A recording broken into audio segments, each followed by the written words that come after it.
জয়ের আনন্দে কাঁপছে আফগানিস্তান।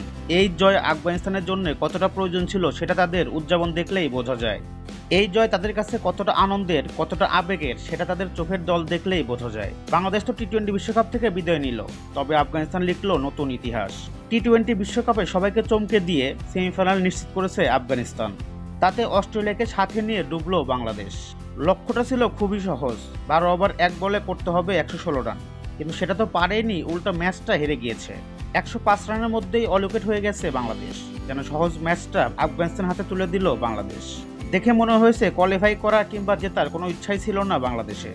অস্ট্রেলিয়ার অধিনায়ক মিচেল মার্শ বাংলাদেশের জন্য দোয়া করেছিল, কিন্তু বাংলাদেশ কি আদেও জিততে চেয়েছিল?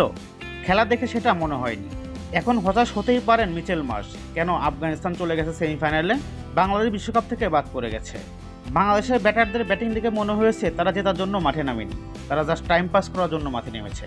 সাকিব আল হাসান, তানজিদ হাসান তামিম এবং রিশাদ হোসেন তারা তো রানের খাতাই খুলতে পারেননি। সাকিব আল হাসান ব্যাটিংয়ে আসলেন, দাঁড়ালেন এবং ক্যাচ শেখালেন, তারপর প্যাভিলিয়নে চলে গেলেন। লিটন দাস গোটা বিশ্বকাপে খারাপ করলেও আজকে করেছে 49 বলে 54 রান, তবে এই রানটা তার নিজের জন্যই বেশি কার্যকরী, কারণ তার এই রান দলের কোনো কাজেই আসেনি। শুধুমাত্র ব্যাটিংয়ে টিকে থেকে 50টা করে খেলে গেছেন নিজের মতো করে, দলকে জেতানোর মতো কোনো ইম্প্যাক্টই তিনি দেখাতে পারেননি।